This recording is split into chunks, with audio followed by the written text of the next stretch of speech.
ఈరోజు హిందూ మధుసభ హెచ్ఎంఎస్ రాష్ట్ర ప్రధాన కార్యదర్శి రెబ్బ రామారావు ప్రెస్ మీట్ పెట్టి 12వ తారీఖు జరిగే సమ్మె విజయవంతం చేయవలసిందిగా కార్మిక రంగాన్ని కోరుతా ఉన్నాం.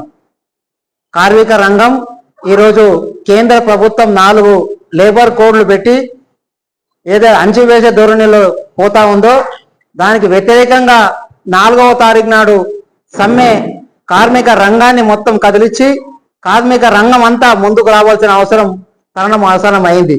కాబట్టి ఆ 4 కోడ్లు అనేది ఈరోజు కార్మిక రంగాన్ని మొత్తం యావత్ భారతదేశాన్ని ఈరోజు అంచివేసే ధోరణిలో మొత్తం చేస్తూ ఉంది. కాబట్టి హిందూ మధుసభ హెచ్ఎంఎస్ పరంగా అన్ని కార్మిక సంఘాలను కలుపుకొని హెచ్ఎంఎస్ ముందుకు పోతా ఉన్నది.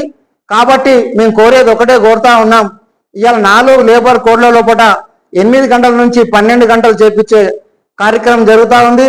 అదే రకంగా 50 మంది 40 మంది ఉన్నటువంటి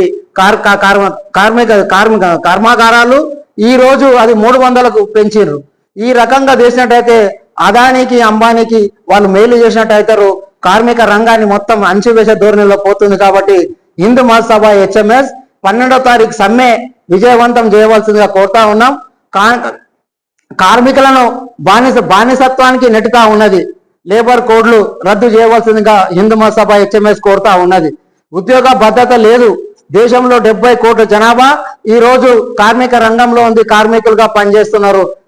అసంఘటిత కార్మిక సంఘం, దాని తర్వాత 8 గంటల నుంచి 10 గంటల పని విధానం, అదే రకంగా ఓవర్ టైం అనేది తీసేస్తా ఉన్నారు.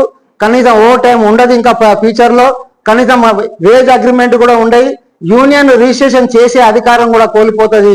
కాబట్టి మేము హిందూ మహాసభ హెచ్ఎంఎస్ తరపు నుండి మేము 12వ తారీఖు సాను కార్మిక రంగాన్ని కదిలియాలని చెప్పి అన్ని సెంట్రల్ ట్రేడ్ యూనియన్ పరంగా మేము కోరుతూ మీ కార్యక్రమం చేస్తా ఉన్నాం. హెచ్ఎంఎస్ జిందాబాద్, హెచ్ఎంఎస్ జిందాబాద్.